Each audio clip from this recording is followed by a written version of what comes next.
Bigfoot Sasquatch mystery coast to coast and continent to continent. It's the Bigfoot Field Guide radio show, presented by the Mid-America Bigfoot Research Center. Over the next hour, we'll discuss sightings, behavioral characteristics, useful equipment, and all that is Bigfoot. Pull up a chair and join the conversation. The Bigfoot Field Guide radio show is on the air.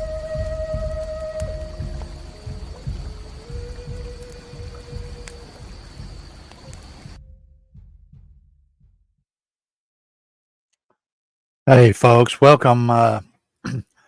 We're starting a new series called the Bigfoot Field Guide Podcast Presentation Series. These are presentations that we've done over the years, and we've updated a little bit of the information on them and decided to present them in the podcast format. So, that way people can go and look at our presentations from years past and hopefully get some good information out of them. The one that I'm going to do tonight is finding a research group that is right for you.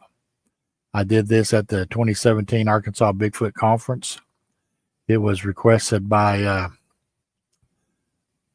Robert Swain. A lot of y'all may know him as Laugh Squatch. He does the Laugh Squatch books. I highly recommend getting those. And also, he just came out with a new book entitled Bigfoot in Arkansas. And it's a good book. A lot of sightings in there. It's on Amazon. Once again, it'll be under Robert Swain. So if you get a chance, check it out, buy the book. It's definitely worth the $20.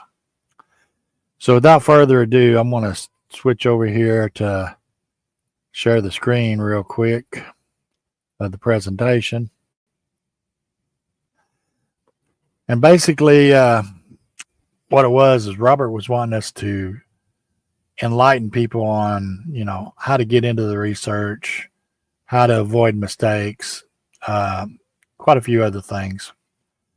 So I did this presentation, and you can see my little sidekick Egbert is here. He's holding his Bigfoot Lives Matter sign.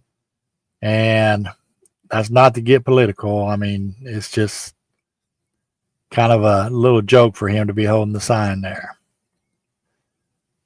So who am I? Of course, I'm the executive director of the Mid-America Bigfoot Research Center. I've been researching since 1991.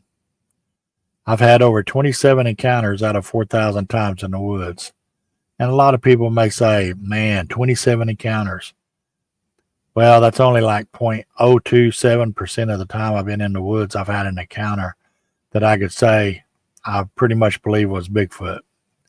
Most of these were actual visual encounters. I'm also the editor-in-chief of the Bigfoot Field Guide media outlets, which also includes our podcast here. So here's the Bigfoot Field Guide radio show, the magazines, the books. You can see we got 5 books here. Show my mouse here real quick. These were written by myself and Izzy Goose Gutierrez, my grandson. We worked together on a bunch of these books, and I'm currently working on a new one, basically using thermal video to do Bigfoot research. Hopefully I'll have that out in January or February. Hopefully before the next Oklahoma Bigfoot Symposium. That's the second weekend of March at CC Camp in Stillwell, Oklahoma. Now, I did have to do this disclaimer because there have been people in the crowd and the audience that gets mad on some of the things I say, but basically I start off, I will make someone mad today, guaranteed. I will be sounding like a recruiter for the MABRC. I am biased towards the MABRC because I'm one of the founders of the group, and I've watched it grow from just a few members to well over 500 members across the country. I'm giving you the best advice I can give you. Whether you take that advice is entirely up to you. I'm not here to convince you otherwise. What is this presentation about? Like I said before, the BFG blog had a series on how to start your own Bigfoot research organization. So Robert Swain asked me to speak about finding a Bigfoot research organization for people to join. There is more to think about than most people realize. What can I tell you about Bigfoot? Well, I can tell you a lot of the woo stuff is not, Bigfoot does not do, they don't cloak, they don't zap people, they don't mind speak to people, they don't use portals, they don't ride around in UFOs, they don't shrink themselves down, and Bigfoot surely doesn't enter your house by going through walls or doors. And of course, you can see Egbert here is wanting to go through a portal, but he doesn't know where he'll end up at. Why should you worry about what group you join? Well, compatibility, safety, knowledge, safety, training, safety, having others with more expertise and equipment to help you in your research. Oh, and did I mention safety? There's a lot of groups out there. There are literally hundreds of Bigfoot research groups. Each have their own agendas, different compositions, their own talents, their own beliefs. So you really have to do your research on a group. The MABRC itself, we are not a pro-kill organization, but we're not about to turn somebody down if they call us and say, hey, I just shot a Bigfoot. We will be there on site to collect samples and, help prove the mystery. Doesn't mean we're pro-kill. It just means we're open to whatever happens, and we'll be there to help solve the mystery. Now, why so many? Mainly it goes back to the TV show Finding Bigfoot. There's also a lot of egos and convenience in all this. As in Finding Bigfoot, the same thing happened with ghost hunters. You may remember TAPS. They basically had to really make the show exciting and interesting for people so they'll turn back in and keep watching the show. Of course, it also gives the wrong impression that people believe that they can have adventure without being serious about the subject. They don't have to understand that there is an actual science to the research. A lot of people just want to go out and have fun. Those who are serious about the subject, they do tend to get burned out eventually, because you will find more out about people in this Bigfoot community than you really thought you ever would. There's ones that will stab you in the back in a heartbeat. There's ones that will hoax you just to make you think that there's Bigfoot activity. There's people that will try to become celebrities, and they will do everything in the world that they can to promote themselves, even to the point of actually hoaxing stuff just so you'll believe that, they're this great researcher. Go down here and go to the next slide. Egos. Well, the people in the group will believe they know it all. Some of these groups will have a messiah that leads them down the path, and even though it's the wrong path. And they don't want to listen to those who came before them. When I started back in the 90s, I was on message boards, Yahoo chat. We started reaching out to each other. Many of us at the time realized who was actually full of it and who was the ones we need to listen to. And a lot of the times we listened to the old timers that had been in the field before us. They wasn't tarnished with the internet like today's Bigfoot community is. So another one is convenience. A lot of people want to get close to other individuals in their geographic area who want to research Bigfoot.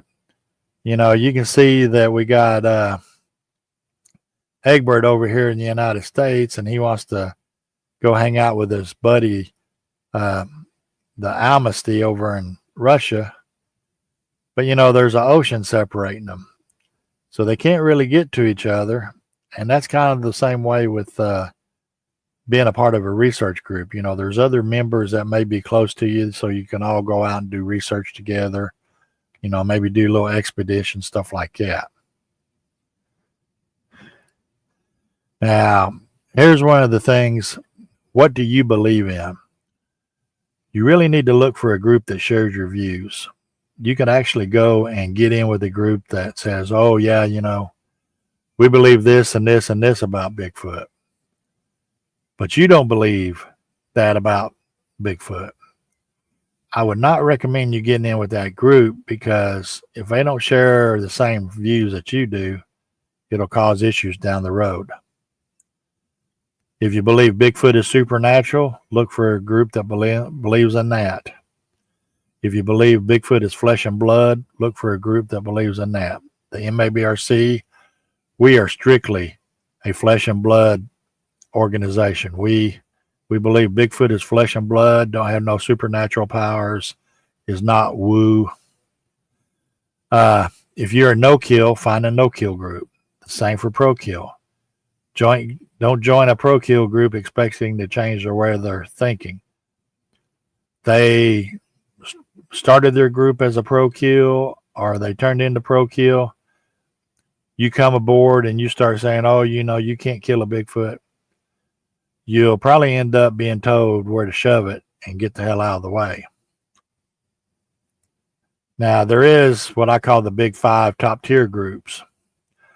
The GCBRO, the Gulf Coast Bigfoot Research Organization, of course, the MABRC, MABRIC, NAWAC, which is the North American Wood Ape Conservancy, BFRO, everybody knows them from the TV shows, and the AIBR. Now, the AIBR is the Alliance of Independent Bigfoot Researchers, and it's not really truly a group, it's just an alliance, and it has tended to go down in membership numbers over the years. Now, what makes these the top tier groups? They have over 50 members across a large geographical area. The MABRC is basically neck and neck with the BFRO and how many members we have. We have a little over 500 across the country and in New Zealand and Australia. They actually have set policies, procedures, and protocols in place. We have the MABRC, MABRIC, we have a large number of policies and procedures in place and protocols for our researchers to basically have a guideline on how to collect evidence, how to cast a track. It really makes it easy for our researchers to do this stuff. Longevity in the community for over 10 years. Most of these groups have been around for a long time. NAWAC used to be the Texas Bigfoot Research Center. Then they changed to the Texas Bigfoot Research Conservancy, and then they eventually turned into NAWAC. So they've got a history there. MABRIC, we started out as the Green Country Bigfoot Research Center back in 97. And in 99, we attracted so many members that we changed it to Mid-America. Also, you have to have a large digital online presence. BFRO has their website, NAWAC has theirs, GCBRO has theirs, AIBR has theirs, and of course MABRIC, we have all of our different websites. We have squatchopedia.org, we have the bigfootfieldguide.com, then we have the MABRIC website and the forums. So, that establishes you as being really credible to have all this footprint on the internet. Now, groups who have annual dues, NAWAC and GCBRO, they both have annual dues for their members. MABRIC don't have dues. annual dues. We don't even charge you to join. Every now and then we'll ask for everybody to pitch in to, help get something for the group or do something for the group. But, that's maybe a once a year thing where, hey, if you got $10, $15, pitch in to help fund this or help pay this cost that, we wasn't expecting. I mean, it's very, very rare that we do that. Now we go to mid-tier groups. This is under 50 members. They've been around for several years, and they've started to have a digital footprint, online presence. And they're starting to put together policies, procedures, and other scientific protocols. They're actually becoming more and more scientific in the way they do their research. Now, lower tier groups, and this, because I say lower tier, doesn't mean that their abilities are not outstanding, stuff like that. It just means on the levels here, they're smaller groups. They are usually smaller groups of under 25 people. They've usually started out as friends getting together and going out in the woods. They don't have no experience, policies, or procedures, and they usually don't have a digital footprint. Now, these lower tier groups, I actually throw the Facebook groups in there. There's some like the SBA who claim to have 10,000 plus members, but they're not actually members of the group. They are more members of the Facebook group page that they have. So they're not really a high or mid-tier group. They are a lower tier group because they only have 5 to 10 hardcore members of their group. And this is not knocking on them. It's just stating how it all figures into the overall big picture. Now, we do have media outlets. We have Night Callers Radio. We have the Bigfoot Field Guide. You got Sasquatch Chronicles. And I don't think it's on here, but Squatch Detective Radio. He puts out a lot of stuff. So, there's some of these shows that are really good to listen to, and there's other shows that you really don't want to really fall for. Sasquatch Chronicles wants you to believe that Bigfoot is this evil creature that, kills people and attacks people. That's just the format of their show to attract viewers. So now Facebook groups, some of these groups, they're not an actual organization. It's usually an ego-driven platform where somebody thinks, well, I don't have to be a part of this group or that group. I'll just create my own group on Facebook. They really don't have no goals outside of building a cult-like following for many of these groups. And there's quite a few that attempt to make money off their followers. Team Squatching USA, they will charge you a couple $100 to come to one of their overnight ventures where supposedly you can get healed up by their Bigfoot that come through a portal. So investigate a group before joining. You got to look at the background. You've got to see what they've done in the past. You've got to look and see what they're currently doing, what maybe be the plans for them, who's involved with the group. How long have they existed? How many members do they have? How big of a digital footprint do they have? And you hear me say a lot about digital footprint. People may be saying, well, sounds like you're saying that we need keyboard commandos. No, what it shows is that they're serious about their group, and they are putting together websites to show the information that they've collected, and it really means a lot to have a good digital footprint. How's their funding done? Well, in Maybrick, is pretty much every researcher does their own funding. Now, if I won the lottery, I say that a lot. If I win the lottery, I want to get each one of my researchers a thermal and, good equipment. Do they require membership fees? Some require a membership fee that really does not make sense why they're charging you for it. How do they bring in new members? Do they do interviews, vetting, probation, or do they just allow everyone in? In the MABRC, we do interviews. You put in for a membership app. One of our researchers will call you and basically have an interview over the phone. And if they get good vibes off of you, because overall the MABRC Maybrick is feels like a family. I mean, members that we've never met in person before, they'll show up for an expedition, and it's just like they're part of the family. We've known them all these years. Long lost family. How's it going? We do kind of put them on probation as far as, in about 6 months, they go from a junior researcher in our group to a researcher.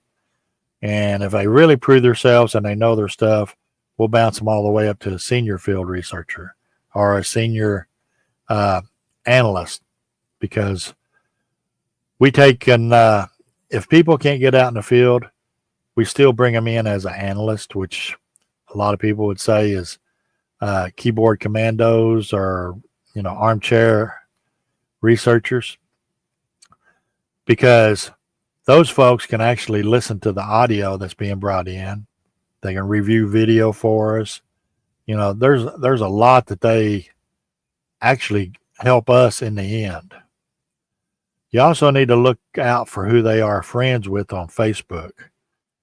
Some people will just friend everybody to increase their numbers. And there's quite a few people that have been caught hoaxing in the community that are way out there on their beliefs.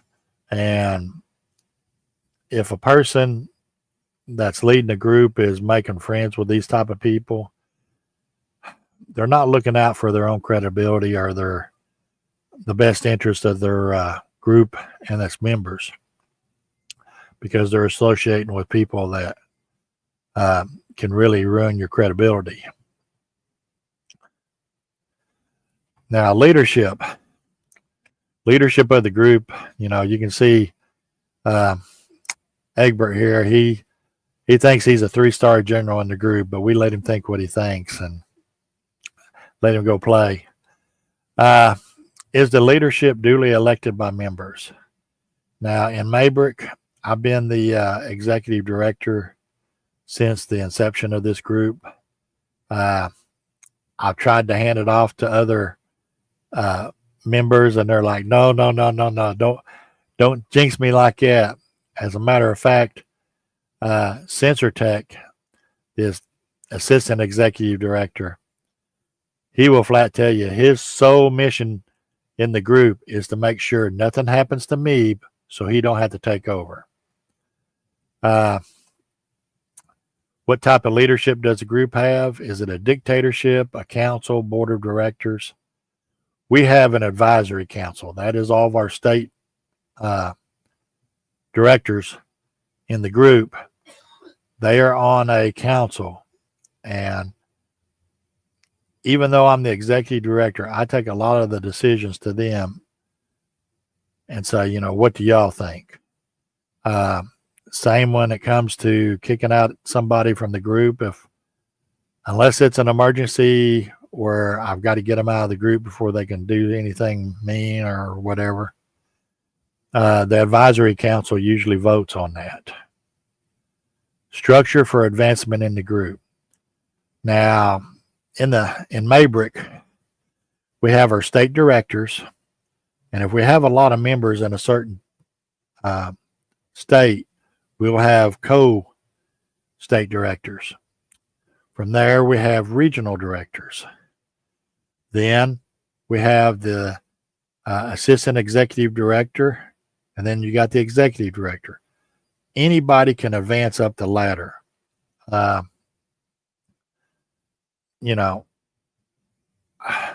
if the right person come along and wanted to be executive director, as long as they tried to keep the view of the group that as it is, I'd be happy for somebody to take over.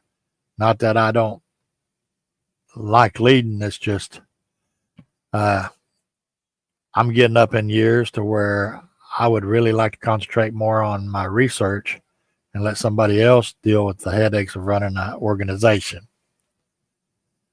So expeditions, do you have to pay to attend? BFRO, you have to pay around $300 to $350 to attend the expedition. Are the expeditions well planned? Is alcohol and drugs allowed? Are firearms allowed to be carried? If so, are there policies in place for those carrying them? Now, the MABRC Maybrick, we plan expeditions anywhere between 1 to 3 months ahead of time. We put it in to where it's a briefing that we send to everybody. Everybody gets to give their input. No alcohol or drugs are allowed on the expedition, because if there's alcohol or drugs, if there is an encounter that happens, nobody's going to believe it because, well, you was drunk, doped up, whatever. We also have a lot of family members that come with us, kids, stuff like that. So now the firearms, we do have our researchers, they bring pistols. Mainly it's to be used for wild hogs, predators, stuff like that. They're not carried all the time. Everybody knows the policies in place. Stays in your holster unless needed. During the daytime, if we're not in the woods, we don't carry them around camp. And we want to make sure that everybody who does carry a firearm is trained well enough or has the right attitude to be carrying it. Now, you also need to make sure the expeditions are clear about what they want to accomplish. We do that with every one of our expedition briefings. We put in what we plan on being able to accomplish on this. So on investigations, does the group maintain a skeptical outlook during the investigation? Or do they go in there and say, everything is Bigfoot? Look, a twig on the ground, Bigfoot. No, limbs fall out of trees. Do they have protocols and procedures while doing an investigation? We treat an investigation like a crime scene. And, Is it important? huh? Is it important? Yeah.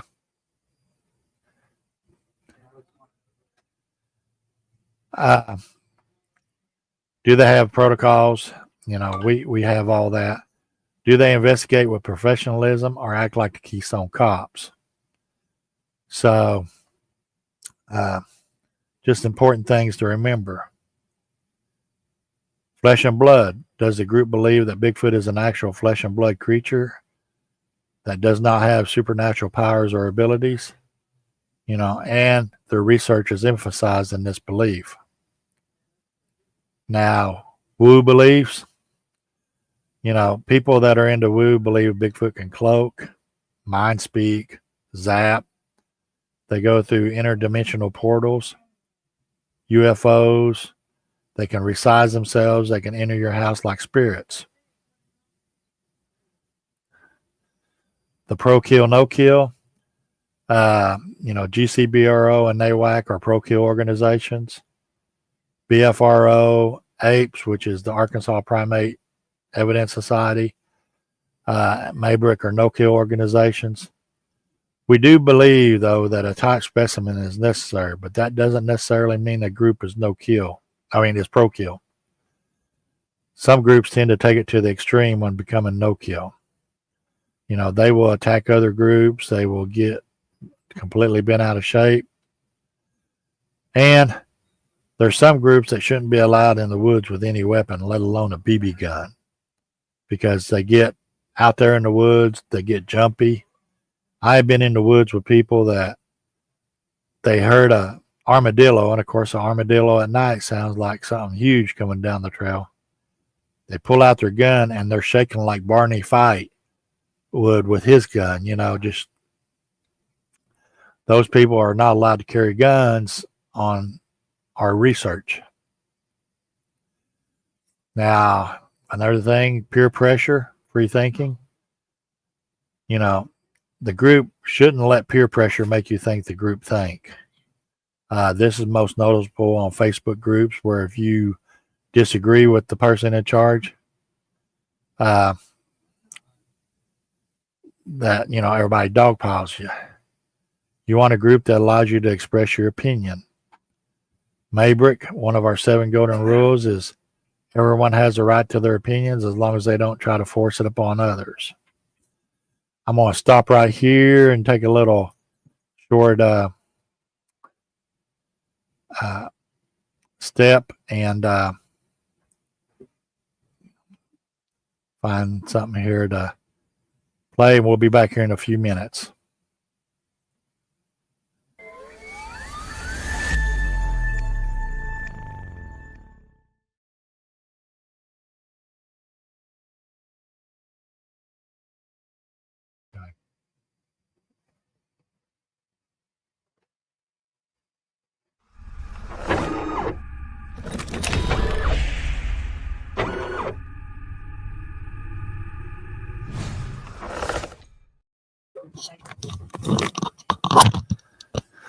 Okay, so now we'll go on. One of the things to avoid, the Native American aspect, it's way blown out of proportion.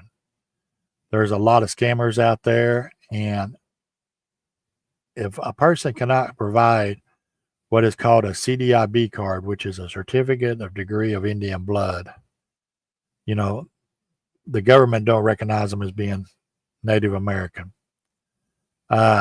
Most Native Americans are modern. The old ways are just that, the old ways. Now, in this picture here, you see this couple right here. This is a guy in Missouri who claims that he's the leader of a Cherokee tribe up there, and for $50 will issue a certificate saying that you're a Cherokee Indian. The federal government does not recognize him. He's just a con man. This guy right here, all dressed up in Indian garb, he just out in California and tries to proclaim that he is a leader of another Indian tribe that is not recognized by the federal government. And then this guy here in the red and the shorts, he actually went to Europe proclaiming that he was Native American and was actually getting people giving him money while he was over there. So, Native Americans, if they don't have that CDIB card, then they're not Native American.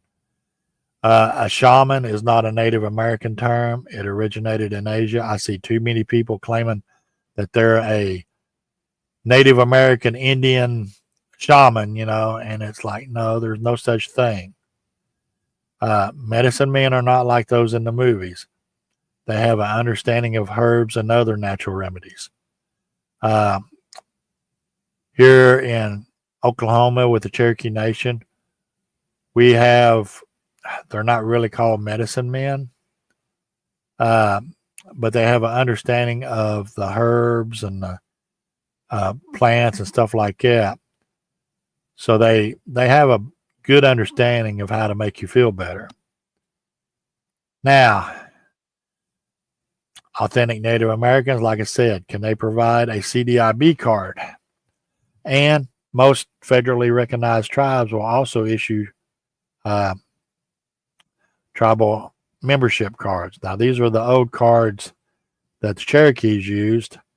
Now we have a card that is basically laminated like a driver's license that has a photo ID, our photo on there. Mysticism. There's a lot of them that make outlandish claims about how they are one with nature. They really portray themselves as mystical. The gentleman in these two pictures here basically portrays himself as a ninja. He actually takes a ninja sword with him. He goes out in the woods, and it just really just wants to make you beat your head in the wall. This other guy actually considers himself to be a Jedi doing Bigfoot research. You also want to avoid the gung-ho type groups. When they go out in the woods, as you can see, this guy's got a wheelbarrow full of weapons out there, They usually resemble a small army in the field. They'll portray themselves as former special ops. There's a group that claims to be all former Navy SEALs that is currently operating in the United States as a Bigfoot research group. I can't believe that everyone that joins that group is a Navy SEAL. Navy SEALs have got a lot more important things and can make more money doing stuff elsewhere. They're usually braggarts about skills or experience they have. I was at a conference where a guy was trying to tell everybody that he was the ultimate tracker. He could tell you, how many Bigfoot walked through a gravel parking lot. That's how good he was. So, off the deep end. Yes, this is Matthew Johnson for those of you that don't recognize him. He has literally went off the deep end in the last 10 years. He believes Bigfoot comes into his house and puts the animals outside for him at night. He believes Bigfoot gives him healing massages while laying in bed. And he believes Bigfoot is orbs in his house. He also will charge his followers $200-300 a night to come stay at his backyard where the Bigfoot that he calls Xanu tries to heal people that need it. You also do not want to get involved in a group that puts religion above everything. Religion does not belong in Bigfoot research.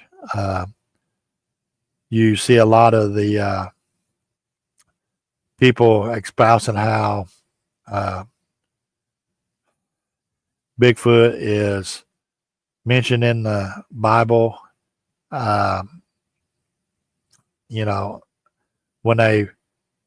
When Cain killed Abel, and he was the Nephilim.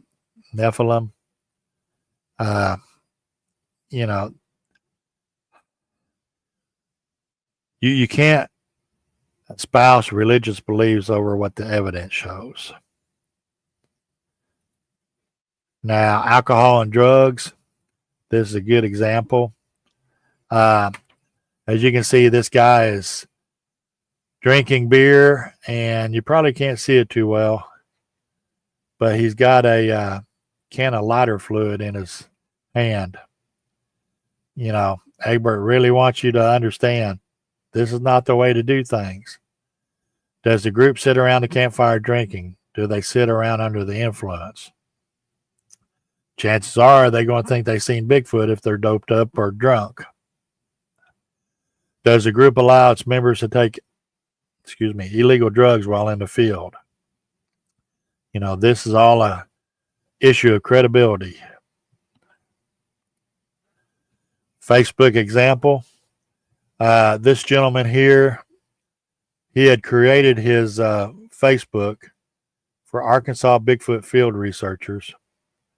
And he was actually trying to get people to donate huge sums of money to the research.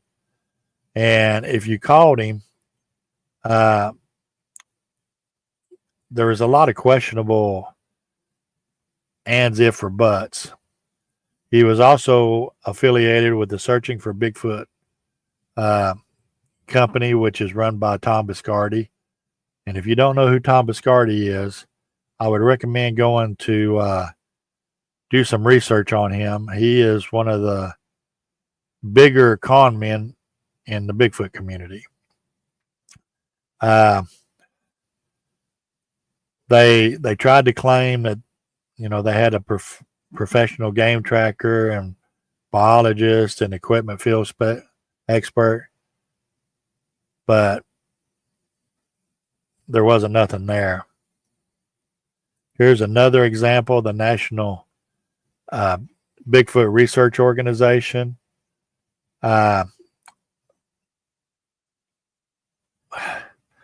had a Keith Franklin put this together, and we tried to look and find this Keith Franklin, and there wasn't no Keith Franklin that was in the Bigfoot community. He had just put this together. Even the website wasn't even active, but he was asking for donations. So, you know, you have to watch stuff like that. Membership in the Maybrick. You know, potential members fill out an online membership application. Whenever we are at a conference, we'll usually have membership apps with us. Then a phone or face-to-face interview is conducted. Usually an interview is about 30 minutes long. And if the potential member is offered membership, we'll have you join the MABRC forums, and we'll upgrade your membership to an actual member applicant, so you can interact with the MABRC researchers. And you'll be able to join the MABRC researchers in the field. Now, advantages of being a Maybrick member: you know, you get help, you get tips, you get guidance, assistance, support, advice. You know, if you encounter a Bigfoot and it's too much for you and you need backup, closest member to you will usually get there as fast as they can to help you out. Maybrick expeditions, like I said, sometimes as much as 3 months in advance. We do have an expedition briefing summary that is issued to everybody that's going to attend. Safety is paramount. Everyone is included in all plans, so no one is left in the dark. Everybody knows what we're going to be doing on the expedition, and no one is left behind. This is not optional. This is set in stone. If we have somebody get injured in the field, everybody works to get that person out. If we have a person get lost, we stay until we find them. I mean, that's just something that we do. The briefing summary, I will actually post this older expedition briefing summary on the BigfootFieldGuide.com website. The Maybrick also believes the following: planning is not optional, and anything that can go wrong will go wrong. Now, this occurred roughly about 12, 13 years ago, maybe a little longer, where I actually had a four-wheeler wreck. And what had happened is I seen a skunk come across the road in front of me on my four-wheeler, and I was the tail end Charlie. So I thought, well, I'll go through the grass and bypass him. And little did I know that there was a big log laying in that tall grass. So it flipped my four-wheeler over about 4 times, broke my ankle. The four-wheeler landed on my other foot. And this was at the exact same spot where we had seen a large bear go across on the way in. And here we were coming back out. And all I could think about was, damn, I'm a free meal for that bear. So, my people worked real hard to get me out, got me to the hospital. I was going to try to stay the rest of the expedition, but the nurse at the hospital had messed up on my splint, and it started squeezing in on the brake, and I had no other option but to go home. So to recap, find yourself a long-term established group, especially a large group that already has resources in place. They already have policies and procedures and protocols in place so you can learn from that information. Especially you want one that maintains a family-friendly environment. If you want to bring your kids out and try to show them what Bigfoot research is, you don't have to worry about somebody out there drinking and, getting high and starting fights, playing with guns, just being very unsafe. And they also don't run around like the Keystone Cops. Well, come on, Harry. So, did I succeed? Did I make anyone mad? Well, only time will tell on that. Would also like to remind everybody that the Oklahoma Bigfoot Symposium is the second weekend of March in Stillwell, Oklahoma at CC Camp. This year we're going to have Todd Neese. Sorry, Todd, if I got that last name wrong. And Ken Gerhard. And we're working on a few others to speak there too. With that being said, I want to say thank you from Mid-America Bigfoot Research Center and the Bigfoot Field Guide. I hope that you had a good experience with this. This is our first attempt, and we'll crank out a few more here in the next week or two, and hopefully everybody will like what we did. So with that being said, we'll get off here, and y'all have a good evening.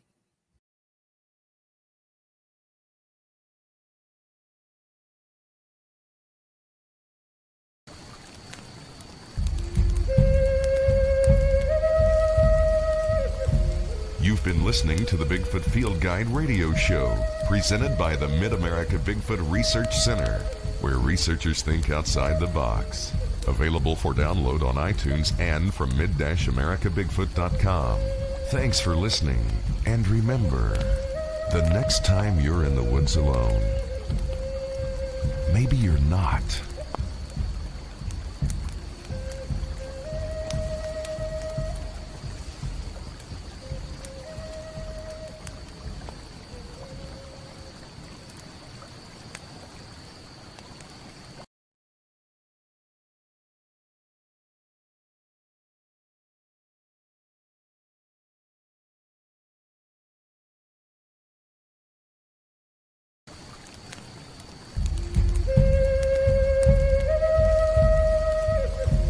You've been listening to the Bigfoot Field Guide radio show, presented by the Mid-America Bigfoot Research Center, where researchers think outside the box. Available for download on iTunes and from mid-americabigfoot.com. Thanks for listening, and remember, the next time you're in the woods alone, maybe you're not.